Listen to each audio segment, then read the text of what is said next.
The Agenda with Steve Paikin is made possible through generous philanthropic contributions from viewers like you. Thank you for supporting TVO's journalism. Record immigration has kept and is intended in the future to keep Canada strong and growing. Does the current approach set up newcomers and everyone for success? Tonight we'll examine that. First, the Federal Minister for Housing, Ahmed Hussen, offers up plans to see that enough homes get built to meet the ever-expanding demand for them. It's Thursday, April 6th, and that's next on The Agenda.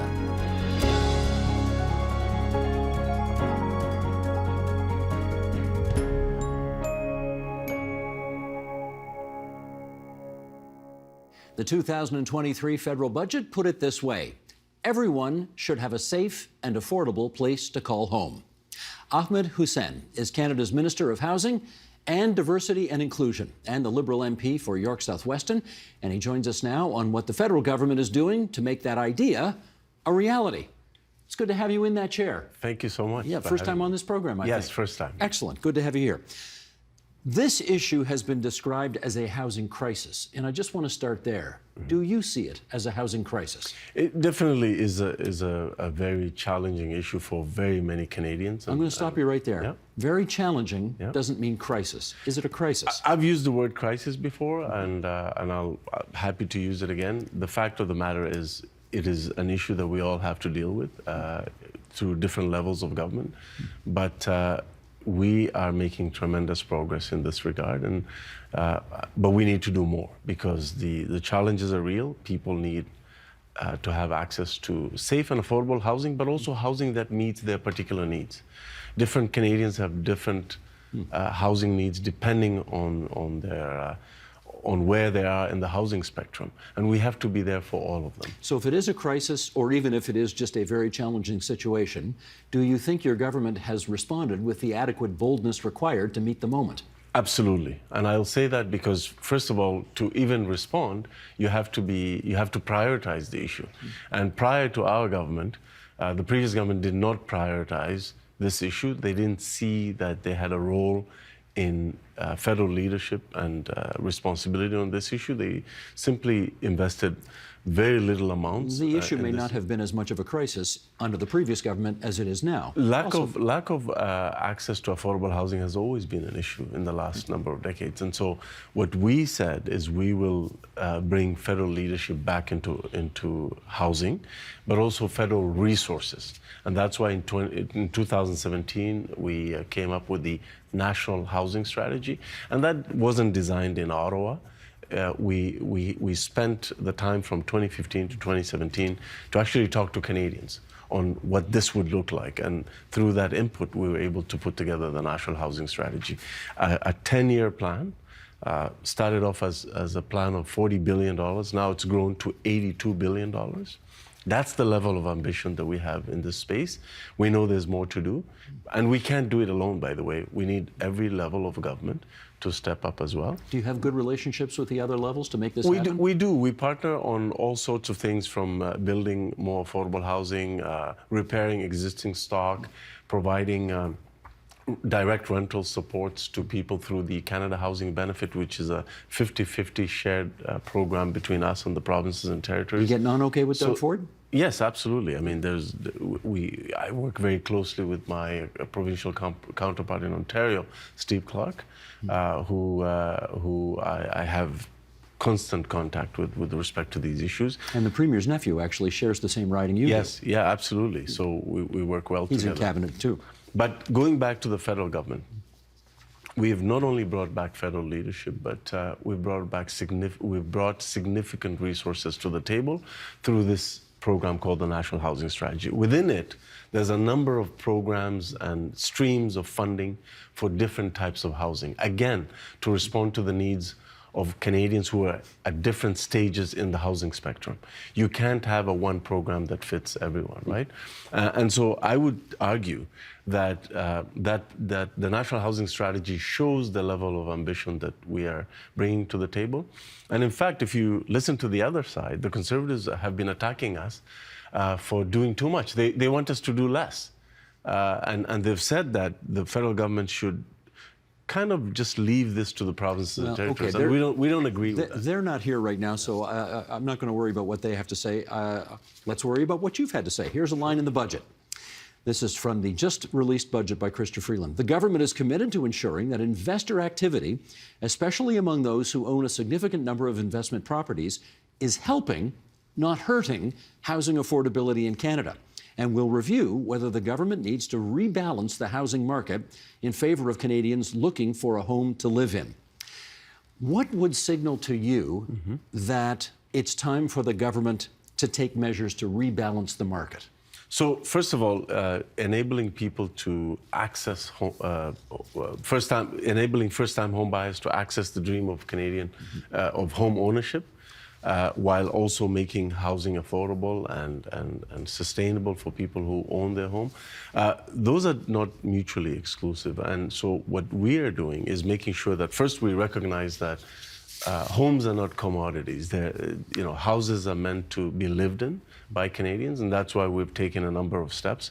The study that our finance minister is alluding to is on looking at housing as an investment tool, looking at real estate investment trusts, looking at the tax treatment of those things to see whether there's something that we could do there, as well as the measures that we've already put in place, like putting a 1% vacant tax on non-Canadian, non-residential owned real estate that is not being used. Homes should be used by Canadians to be lived in. In addition to that, as you know, we've brought in the temporary ban on foreign ownership by businesses and by individuals on Canadian residential real estate. Again, to enable more Canadians to have more access to homes so that they can purchase them and have that dream of that Canadian dream of home ownership. I have heard criticism from economists that all of your plans involve helping get more money to first-time home buyers to get in at current high prices. And I wonder whether you are opposed to measures that would make prices actually come down. One of the ways to enable more people to access homes is to increase supply. We simply don't have enough supply of homes in Canada. And at the local level, it is unfortunately really hard to build much housing. And so one of the things that we intend to do is to do something about that and to, again, show federal leadership in that space so that we can increase the number of homes in this country. We have the fastest growing population in the G7. We have, but we don't have the housing supply to meet that demand. I understand that you have a delicate balance here, because on the one hand, you want to increase supply, which would presumably tamp down the cost of homes. But on the other hand, there are people who already live in homes who have their life savings in them, and they don't want the value of that resource to go down as well. So I get that it's a delicate balance. Have you found the right sweet spot in that balance? Look, I mean, Steve, I'll say that the government of Canada is not, we don't determine the price of homes. We're not in the business of determining home prices. That is a function of the market based on supply and demand. What we can do is incentivize the supply of different types of housing to meet the accessibility and affordability needs of Canadians. So in other words, for example, a paramedic who lives in our city, who's increasingly priced out of the rental market, needs access to affordable rent. We're building more affordable rent through the rental construction financing initiative and the co-investment fund. So our job is to fund, but also incentivize local governments to just build more supply, to make and to build more affordable supply, more density around transit, making sure that we deliver and approve homes faster, so that it doesn't take too long to build anything in this country. What's your view on the provincial government's plan to allow home building in the former Greenbelt?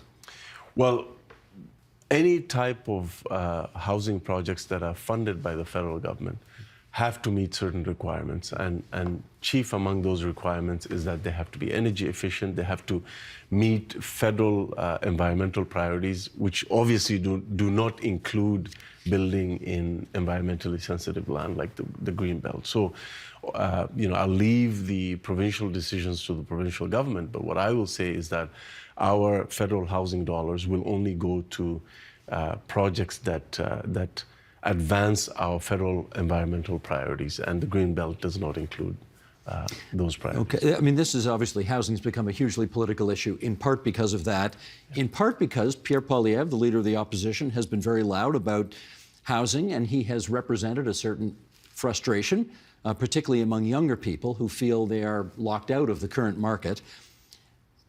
Do you feel your government, and you in particular, have adequately matched the intensity with which he has championed this issue? He hasn't championed this issue. What he has presented is gimmicks and buzzwords. Every single time that our government has brought to the House of Commons legislation to actually help first-time home buyers get into the market, he has voted against those facilitative measures. So if he truly believes in helping people get access to the Canadian dream of home ownership, why would he vote against the first-time home buyer incentive? Why would he vote against the tax-free first-time home buyer savings account of up to $40,000 that helps, tax-free, that will help first-time home buyers get closer to their dream of home ownership? I think so he's voted against every measure that we have taken to facilitate more home ownership. And then he goes out there and talks about how, you know, he's frustrated that young people can't get access to their first home. We're actually doing something about it. And he hasn't, not only has he voted against our plans, he has offered nothing. He hasn't offered any alternative plans or ideas. He hasn't brought anything to the table. So he has no plan, yet he votes against concrete plans that we've made to help people. I appreciate your position on this. That are actually making a difference right now. Okay, a couple things. Number one, we do understand in politics that the leader of the opposition tends to oppose. I mean, it's not shocking that they would vote against things. But the second thing is, I think on the merits, he would say, these programs that you have advanced can be inflationary, and they can actually add to the price of homes if you've got that much attention focused on the housing situation. Is there anything to those arguments? They're targeted. I mean, the first-time home buyer tax-free savings account is only targeting first-time home buyers. It's not open to everyone. And our supports, quite frankly, to Canadians throughout COVID and now are targeted, which is exactly what economists have called for. They've said that, you know, targeted supports to Canadians, for example, making sure that young kids can have access to dental care. Young kids from low-income families can have access to much-needed dental care. That's not inflationary. That is helping people have a better quality of life. And by the way, Mr. Poilievre has refused to say whether he'll keep that program if he ever becomes Prime Minister. So on those measures, measures to help people afford more grocery and more food for their families, making sure that we support people to pay the rent with the top up to the Canada Housing Benefit. He's voted against all those programs, and he's voted against all those targeted supports to Canadians. Well, let me bring another voice into this. Here's some budget analysis from an economist named Derek Holt at Scotiabank, who had this to say just last week. In a broader public policy sense, Ottawa's housing strategy remains confusing. The Bank of Canada is trying to contain inflationary pressures and soften previously raging house prices. The feds have thrown open the immigration doors into a market with no supply, while another tax subsidy to housing starts up on Saturday in the form of the first-time homebuyer's tax-free home savings account. Housing is going to rip after a temporary retrenchment, and there goes the Bank of Canada's efforts. What's your response to him? Number of things. First of all, on immigration, a significant number of the announced immigration levels are people who are already here. People who are temporary foreign workers, international students, people who are working in other sectors who are becoming permanent residents. So they're using that space allocation that we've announced. That's number one. Number two, people who are coming through the skilled immigration streams, a number of them are actually people who are coming to fill unfilled jobs in the building trade sector. So they're actually coming to help us build more homes for Canadians. We need them. As you know, the construction sector is short of workers. Just one building trades union that I met recently, the head of that building trades union told me that they need 20,000 people today. He can hire, he said if we had access to 20,000 skilled workers today, we would bring them on because that's how much work they have to do and they don't have enough people. So immigration is helping us to fill those gaps. And ironically, those very people who are coming in will help us to build more homes for Canadians. That's number one. Number two, in terms of supply, because the individual you quoted mentioned supply, we are doing something on supply. Housing Accelerator Fund, which was announced 2 weeks before the budget by the Prime Minister, $4 billion that will go straight into municipalities and local governments to speed up the permitting and approval and delivery of housing of all types, including and especially affordable housing. How many units do you think you can get done with that? 100,000 additional units to what would have been normally been built if we didn't do this. 100,000 additional units, and the systemic changes that will come from the investments in the Housing Accelerator Fund, we hope will set Canada up to double the number of new homes built in Canada in the next 10 years. Okay. We sincerely believe that changes at the local level are also needed. Not just the investments that we're putting in, but the approvals process, the permitting process, the zoning changes, having more density around transit, inclusionary zoning, mixed housing. We can't go on the way we're going on. Do you still it takes too long to do. Do you still see too much NIMBYism at City Hall in that regard? I see too much NIMBYism across Canada. I've seen it in mid-sized cities. I've seen it in major cities. The very places where we need more housing supply, we're seeing that resistance to new development. Part of it is also capacity. A lot of municipal governments lack the capacity to do more. They would love to do more, but they would need a little bit of investment to introduce things like e-permitting so that the permitting process can be faster. Why don't you run for Mayor of Toronto and you can get all this unstuck really quickly? Well, look, I mean, I'm... people are suggesting your name. I was very touched by that. It's very kind of them to think of me in that sense, but I'm very happy with what I'm doing. So you're not running? No, absolutely not. You're the only politician in Toronto not running for mayor. Good. Let's get back on the path here. It's a very important job. I agree. And I love the city of Toronto. I'm a Toronto area MP. But I'm happy doing what I'm doing. Let me get back to immigration, because it's a file you know well. You used to be the Minister of Immigration.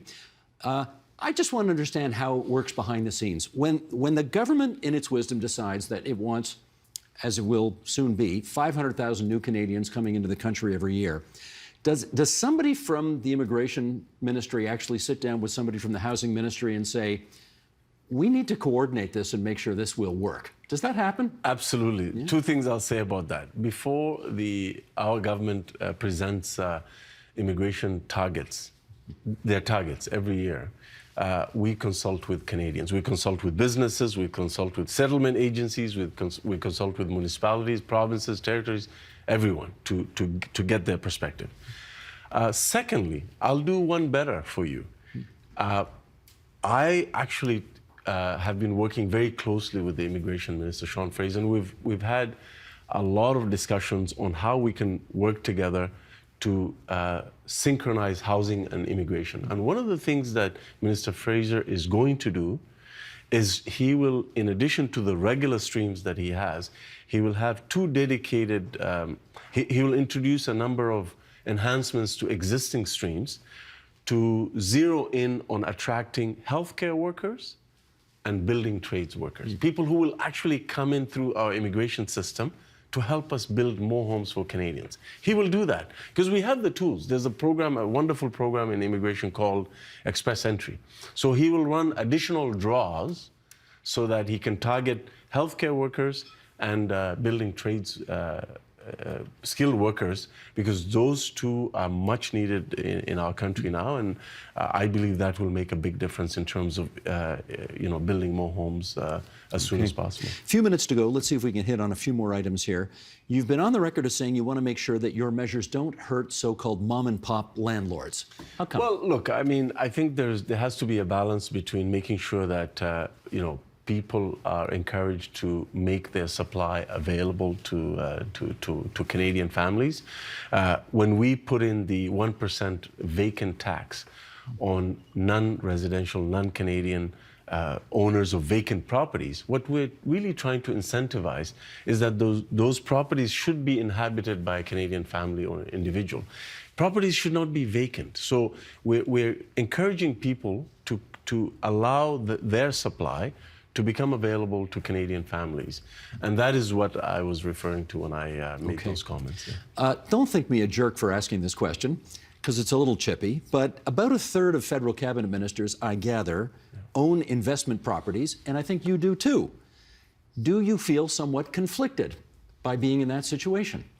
Not really. I think that it is important for people to understand that we're all allowed to make financial decisions based on our circumstances. I got that property, a few years ago, and it is providing housing to a Canadian family, and I'm happy to be contributing to that housing supply. I don't think anybody's suggesting you're doing anything illegal, but do the optics look weird?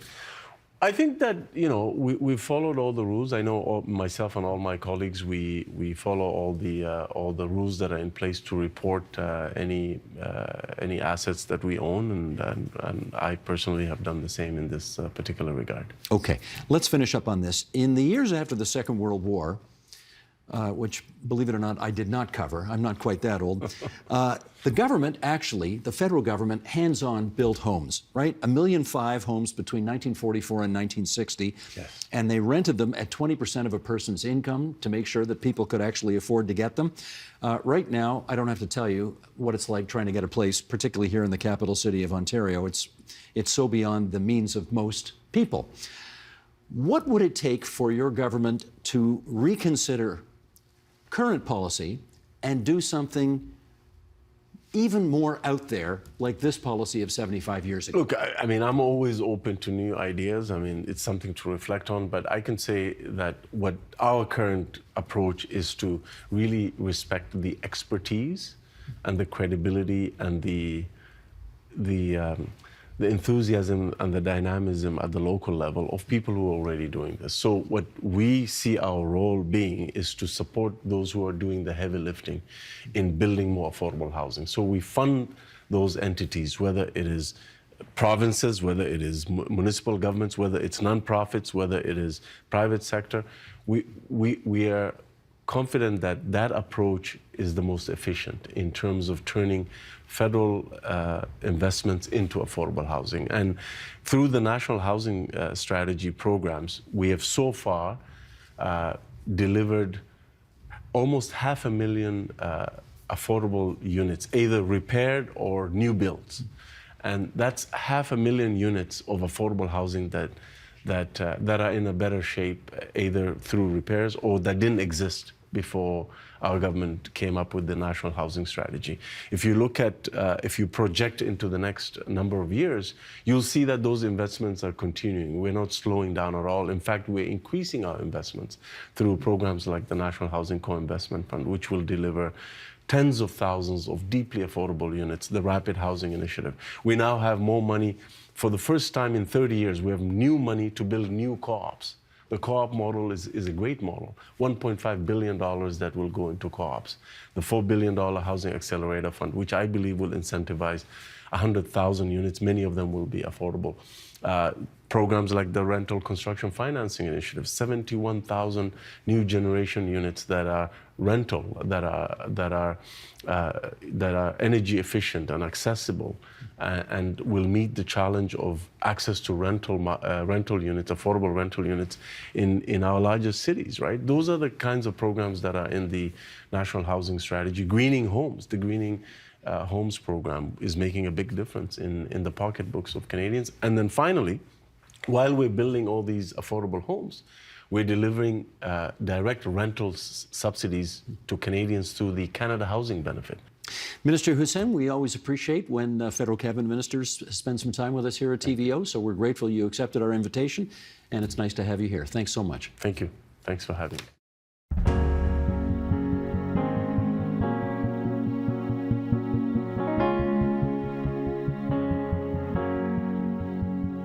Canada's population grew by more than 1 million last year, almost all of that thanks to immigration. 1 million people. Half of them chose to settle in Ontario.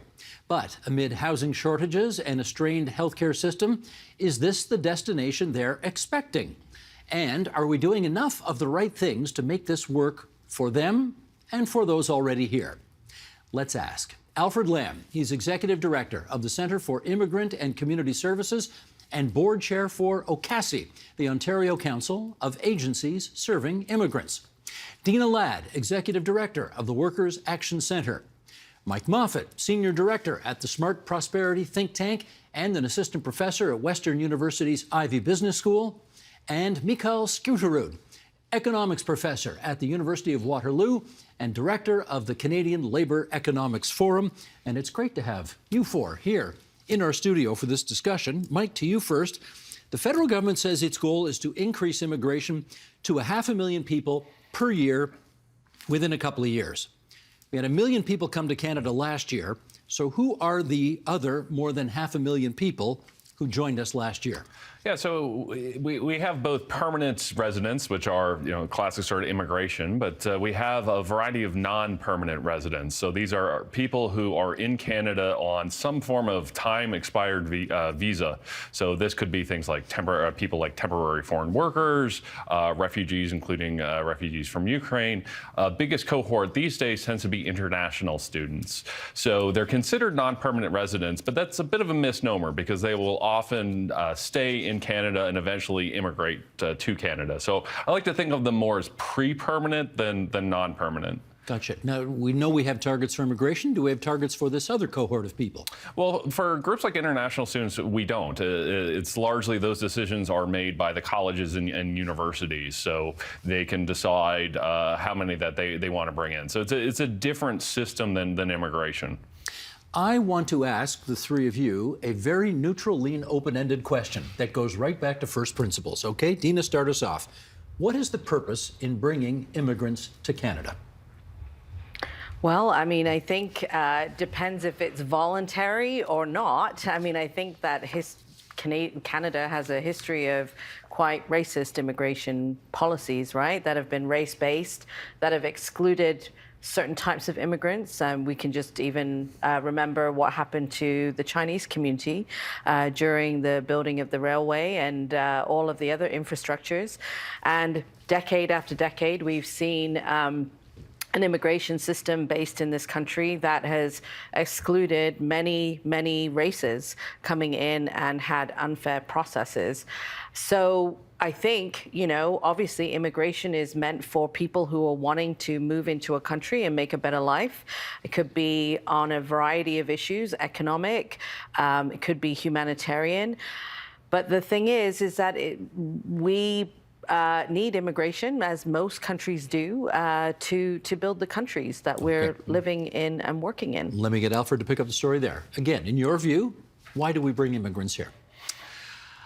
Steve, I think when it comes to immigration, it matters through which lens we look at the issues, right? For most of the conversations, at least recently, it's very natural for us to default to the economic lens, right? We need population growth, we need people to fill gaps in the labor market, and so on and so forth. And so we need immigrants, right? But I think there's another set of lens that I think we need to learn to look through that we sometimes don't, and that is through the human rights lens. If Canada is serious about being a country that is building ourselves on immigration, then we need to learn some fundamental truths. So, for instance, we need to understand that a person's human rights is not a function of his or her immigration status, right? So whether someone is an asylum seeker or international student or permanent resident, they have inalienable and fundamental human rights. And for us, learning to uphold and protect that, it becomes a foundation through which we can then build for the long term. That's part of what it means to be a Canadian, in your view? Absolutely. Okay. Mikhail, what would you add? I guess my perspective is a little different, Steve. The Canadian immigration system actually has three arms. It has humanitarian class programs, it has family class programs, and it has economic class programs. And each one of those programs are trying to achieve different objectives. So the reality of the Canadian system isn't there is no single objective. And so I always tell people when we talk about make any normative statements about immigration, what we should do, what we shouldn't do, what we're doing too much of, too little of, we've got to define what the objective is first. What the optimal policy is depends on what the objective is. And so for economic class immigration, that comprises about 60% of our total immigration now. It's been increasing over time. Humanitarian immigration is less than 20%. And under this government's targets, the most recent targets they've announced, it's declining. So my view is if you're concerned about humanitarian objectives, then that should be the humanitarian programs. But the problem is now we're sort of trying to achieve all these different objectives within each one of these programs, and then you end up doing nothing well. Mike, how would you answer the question? Yeah, I would answer it basically the same way, that we have competing and conflicting objectives. A lot of the, as Mikhail points out, a lot of the immigration has been focused more on the economic side, and we've had some real fundamental changes on the economic side over the last 10 to 15 years. That traditionally economic class immigrants tend to be about 28 or 29, and they make the decision to come over here when they're in a different country.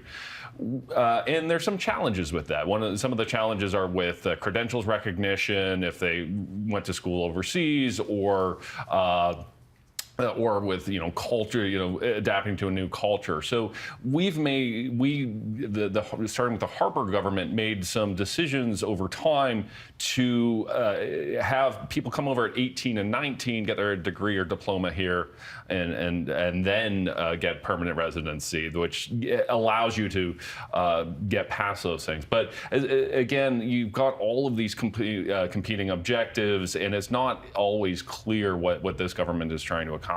Okay, let's try this question directly. Does increasing immigration inherently improve the economy?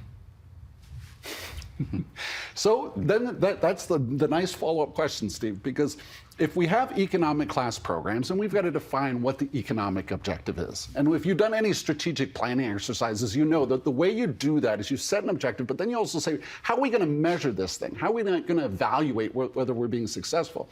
And that really puts you in a corner, because you've got to define clearly what is this economic objective. And there isn't just a single economic objective.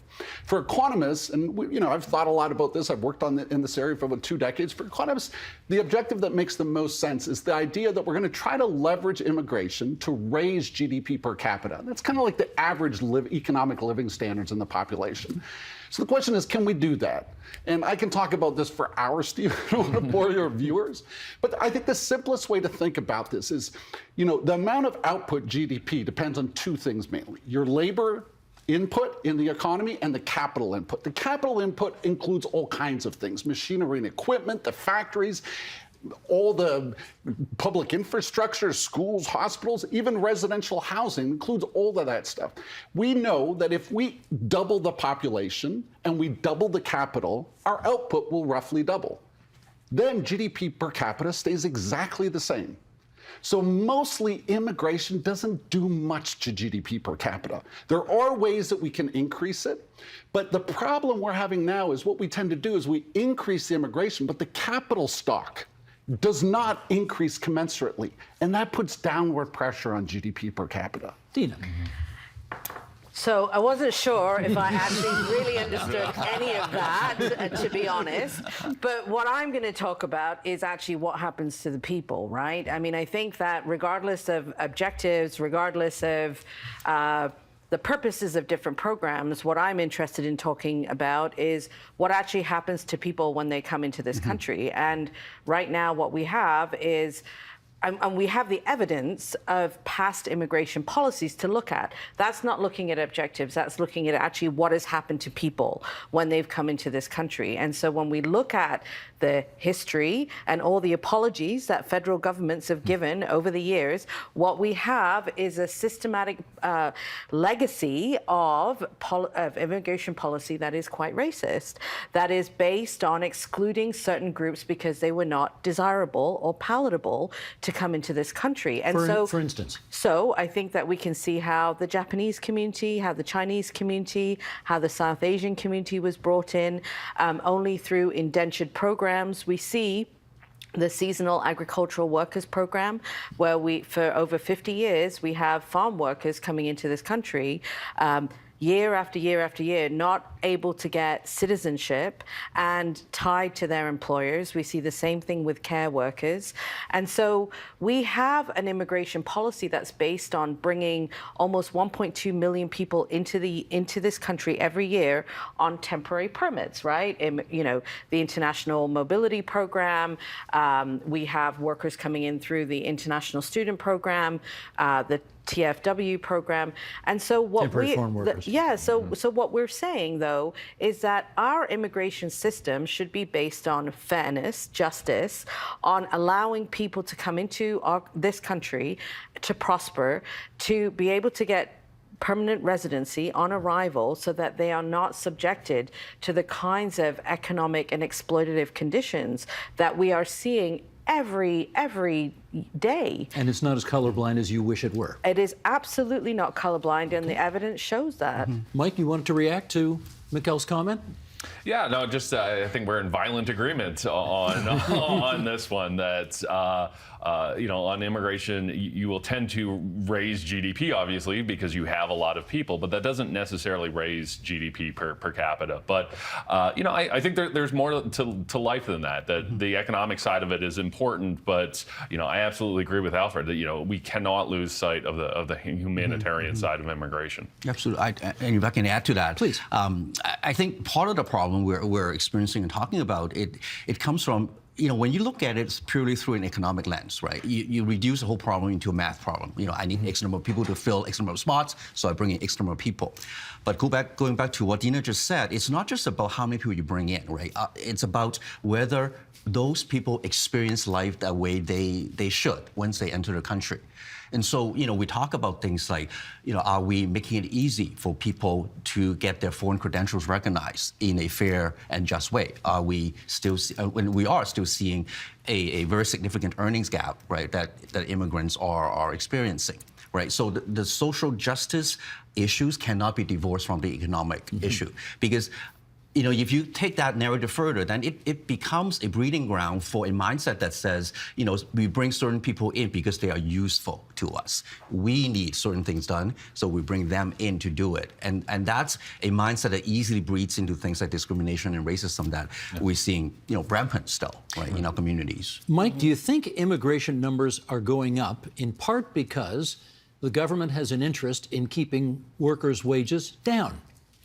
There's certainly that conspiracy theory out there, and you do see the business lobby being one of the more vocal lobbies to keep those numbers up. But the effect of immigration on wages is complicated because there's both a demand and supply element to it. That yes, you are raising the number of workers, but you're also raising the number of consumers, so that, you know, firms can produce more, so then they need to hire more. So, you know, that relationship is not one-to-one, and it really depends on you know, the types of skills, the decisions that companies may make in. But yeah, you do often hear that robust immigration targets are used to tamp down on wages, and you know, that's not entirely right, but that's not entirely wrong either. Well, if you're calling it a conspiracy theory, that makes me think you don't think it's all that cool a theory. Is that fair to say?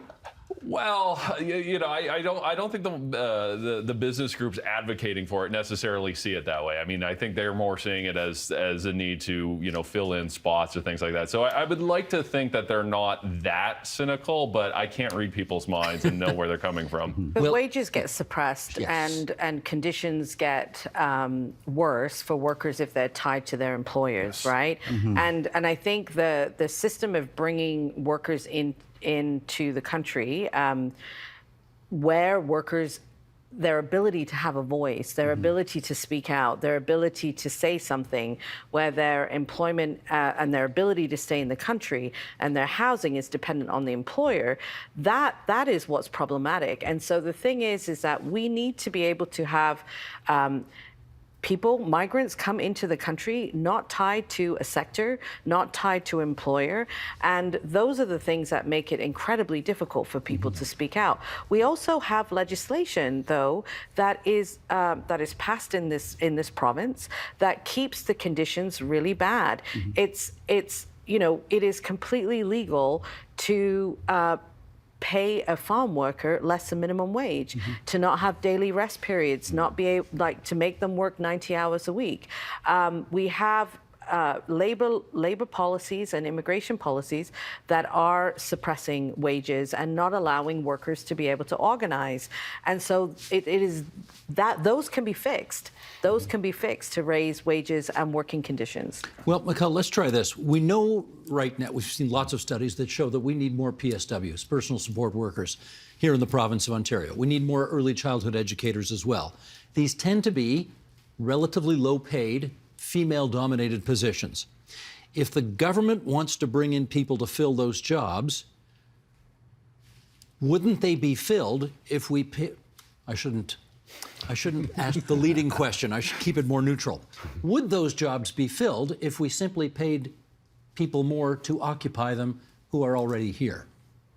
It's not only people that are already, working in these areas. The wages that are offered in particular occupations affects people's choices about what kind of occupations, young people, when they make a decision about whether to go to a college program to become a social worker or personal support worker, they look at those, they know what those wages are, Steve. They know where the increases are, right? That affects people's choices about the skills they invest in. So yeah, letting markets do what they're good at. Markets are not good at everything, but competitive markets are good at some things.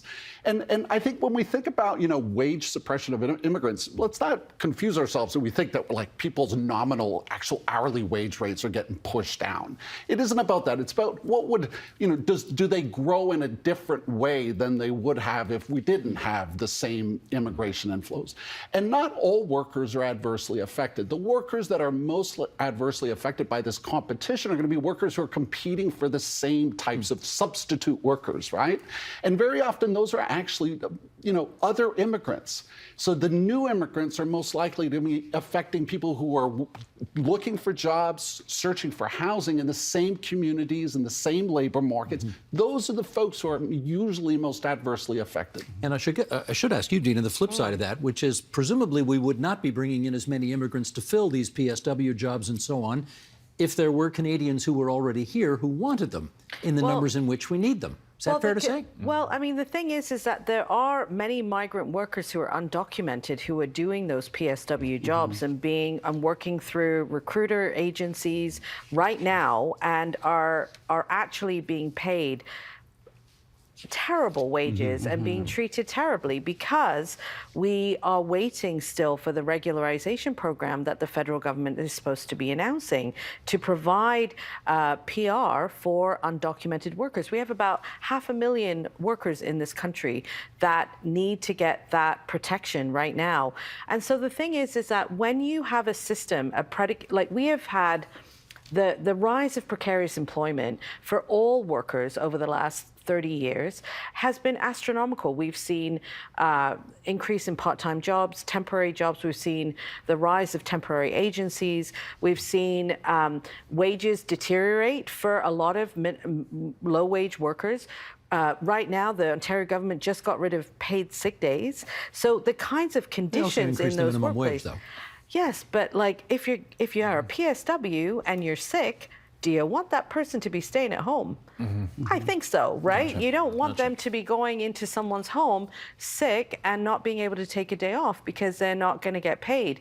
And so the thing is, it's about looking at the whole picture. And I think we need to realize that the rise of precarious employment, the kinds of immigration rules and regulations that are stopping workers from having a voice at work and not giving PR upon arrival is making a situation that's really difficult. At my center, I'm receiving about 100 to 150 calls every week of unpaid wages, of wage theft, of discrimination, of poor working conditions, of violations.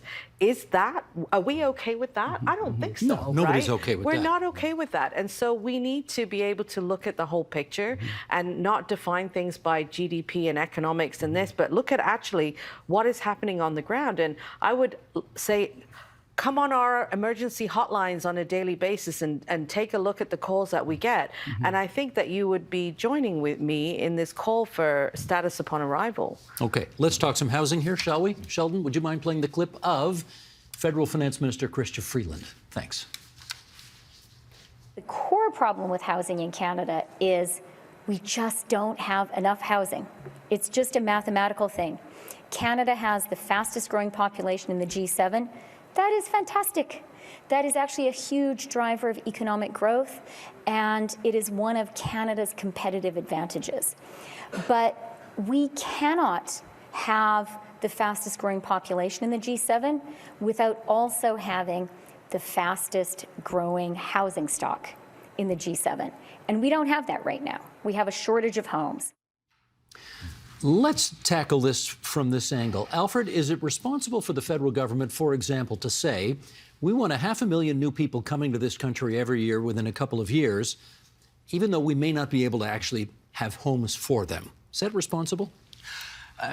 I find it interesting that, and I think the housing conversation is a reflection of that. Quite often when we look at immigration, immigrants are either looked upon as an easy solution to a deep-rooted problem we have, or sometimes they are targeted as a problem that is really, it goes much more deeper and more systemic than that. I think the housing situation is a perfect example of that. The truth of the matter is, even if you shut down immigration tomorrow, we will still have a housing crisis. Absolutely. Right? And the clearest evidence of that is throughout the pandemic years where, because of border closures and things like that, incoming immigration has drastically reduced. We still have a housing crisis. So I think when we look at the question whether it is responsible or fair for the government to say that, I like to take a different angle in that we don't have a choice but to be committed to bringing in immigrants for the economic reasons, population growth reasons, market reasons. So that's not a should we or should we not. We don't have a choice. And the point now is, okay, we need to do this, but we need to realize that it's not about how many people you bring in, right? We're talking about the systemic supports, like housing being one of them. Housing, the housing situation, economically speaking, it's a supply and demand issue, right? And so often we blame the immigrant part of the equation as raising the supply, raising the demand. But the reality is there are systemic, historic, political reasons that created this immense shortage of supply that we're seeing. Right, and not to mention inflation. Absolutely. Shortage of workers, interest rates. I mean, Lack of rent control. I Right. mean, lack of affordable housing being built by all levels of government. Right. And so, I mean, everyone is having a crisis in housing. And I think that what I get worried about is that when we start looking at the so-called burdens on services or the burden on housing, that then immigrants get brought into the picture, right? And I think we have to be careful about that, because what we're seeing on the ground, we've seen a huge increase in anti-Asian racism around the pandemic. We're seeing the rising Islamophobia. We're seeing okay, Dina, I take your point, but I want to get back to the original question, which is how, and Mike, you tackle this. How responsible is it to bring large numbers of people over here if you haven't got places for them to stay? Well, I think it's how we're doing it. So the fact that we announce, the federal government announces these targets with almost no notice, right? That if you're a city, you are trying to figure out your planning, your zoning, your land use based on population projections. Well, that's hard to do when first of all, the government announces these changes in targets with very little notice. Second of all, there's no sort of coordination with the colleges and universities. So if I'm mayor, I don't know how many students the college or university is going to bring in, so I can't plan that. And then third, if I'm the mayor and I'm looking at population forecast by the federal and provincial government, they haven't even updated their own forecast with those immigration targets. So it's, we had a report at SPI called Forecast for Failure, where we are making these decisions on the immigration side and then these other decisions on the planning side, and they don't talk to each other, they don't interface with each other, and there's absolutely no coordination. So, and it's a classic Canadian problem. We have that problem in healthcare and other areas as well, where one hand doesn't know what the other hand's doing. I would have assumed, Mikhail, at some point, the federal government would have put all of their smart people in a room, done all the number crunching, and landed on the $500,000 number, excuse me, it's more than $500,000, because they would have said, well, given that input and that input and that input and that input, 500,000 is the right number. Do they do that? They did that. And that's why they're at 500,000. Well, that was Trudeau's economic council on economic growth, right? His advisory council on economic growth was led by Dominic Barton and had a number of people on it. Had one economist, Chris Reagan at McGill. I questioned. I wasn't sitting in that room, Steve, but I questioned what the discussion was. And from what I heard in some of the testimony recently from Dominic Barton, there was some people that weren't entirely comfortable with the targets they were. Well, I mean, we talk about who was in the room, who wasn't. The Ontario Minister of Housing was not in the room. And yet he's the guy who's supposed to come up with a plan to build 1.5 million homes by the end of the decade. Precisely. Right. So, okay, so it's not just So there me. wasn't, I mean, I'm completely with Mike. There was not adequate planning for this. This is not about blaming immigrants. Absolutely not. But when you increase, they're planning. So the way that we should think about these numbers, Steve, is I'd avoid the 500,000. These numbers are kind of hard to get a sense of, and comparing over time, it doesn't make much sense. We should think about immigration as a percentage of the existing population. So that number for many years, for about 2 decades, was about 0.8%. And we were doing well. That was kind of chugging along in the background. You don't want immigration to be controversial. You don't want it to be in the headlines, and it was doing that quite well. They're increasing from 0.8% to 1.2%. over a very short period of time. That's going to put a lot of pressure on the entire capital stock, not just housing, but all the machinery and equipment per worker in Canada is falling right now. So I think you're exactly right. There was not enough planning, and there wasn't enough economists in the room, in my view. Alfred. And I think the housing conversation is demonstrative or a good example of something very fundamental that we struggle with, right? Housing is not the kind of problem that you can solve in a year, right? Yeah. And it takes multiple players working together. Part of our struggle is that, we have the 3 levels of government, and then the question becomes, well, is it your problem, or is it my problem, or is it his problem? When an immigrant comes into the country, that's one of their struggles, figuring out who to go to for what and who does what.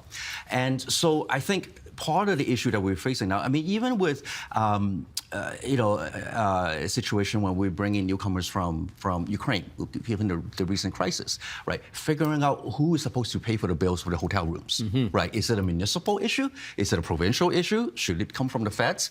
And so it becomes this issue that gets bounced back and forth and back and forth. And so this lack of cohesive planning that needs to happen to solve, and by the way, when we talk about immigration and housing, on average, in Canada's major city, immigrants own, less than 40% of homeowners are immigrants. So it's definitely not a immigrant-driven solely problem. Well, here's why it's a problem. And Sheldon, I'm on the top of page 4 here. Can you bring this up? This is National Post columnist Tristan Hopper, who tweeted the following recently. He said, Canada is the most singularly pro-immigration country on earth.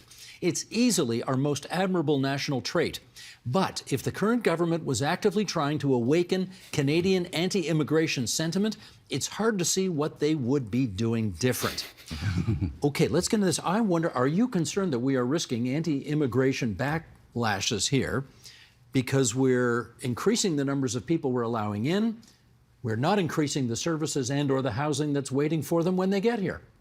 We've been experiencing an anti-immigrant backlash for decades. We have seen the rise of a lot of hate groups across the country. So if you look at it from a human rights perspective, we are seeing across the country, we have report after report that shows that anti-hate and anti-racist attacks have increased on our immigrant communities. Yeah, but Dina, the polls also show there's a high acceptance of immigration in this country, higher than anywhere in the world. Well, yes, and that's great, but the thing is how are we bringing in people into the country?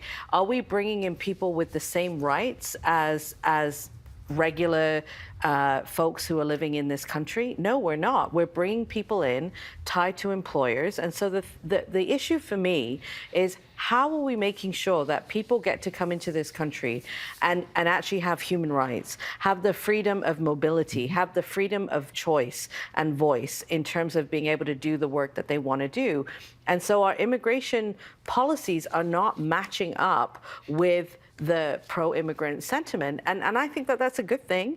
But I also think we also need to realize that our communities on the ground are also experiencing a lot of attacks, and I think I could just name a whole bunch of the attacks where we've seen people read the papers. We know what's going on. Absolutely. So you know what's going on. So it doesn't feel that way to a lot of our communities, and especially when you see the types of jobs that migrants are doing and being forced into low-wage work. Okay. Mikkel, let me get you on that. I mean, the tweet raises the issue of whether or not our policies are risking the generally pro-immigration consensus we have in this country. What are you seeing? So I think for me, my worry is the absolute numbers, but it's actually more than that, Steve. It's about the composition of the inflow.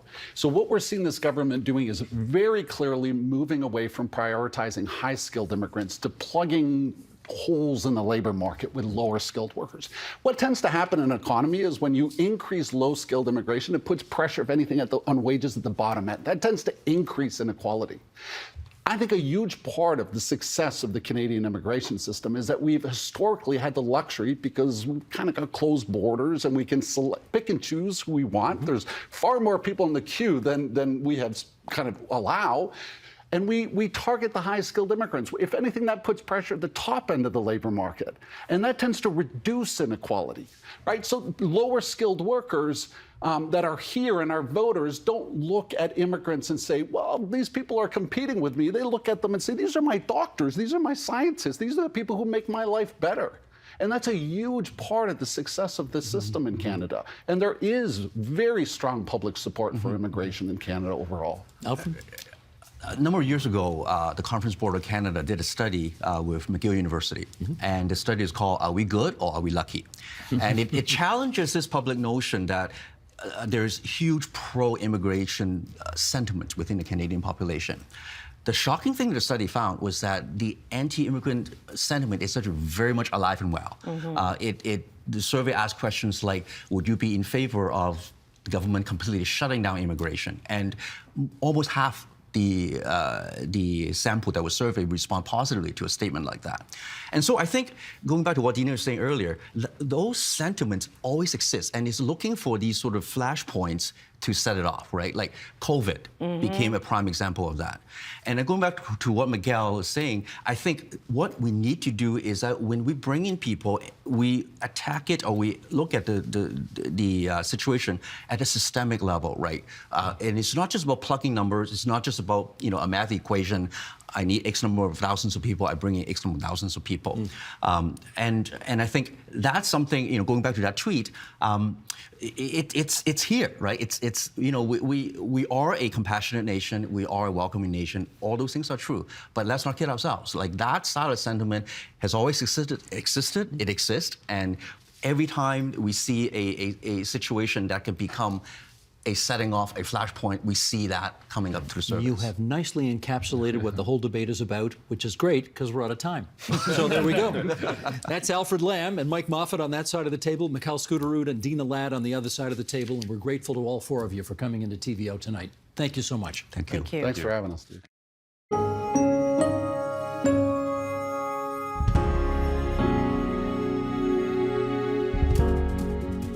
And that is the agenda for Thursday, April 6th, 2023.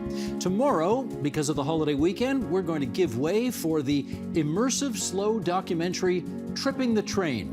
Traveling aboard the vintage Bud cars, the route from Sudbury to White River shows off Northern Ontario, probably as you've never seen it before. It starts at 7 p.m. Eastern Time on TVO, or you can catch it anytime on any of our social media and streaming platforms. Monday, we're back with a conversation with the superlative journalist and press freedom advocate Maria Ressa on her new book, How to Stand Up to a Dictator. It's a not-miss interview. I'm Steve Paikin. Thanks for watching TVO, for joining us online at tvo.org. Have a great weekend, everybody, and we'll see you again on Monday. The Agenda with Steve Paikin is made possible through generous philanthropic contributions from viewers like you. Thank you for supporting TVO's journalism.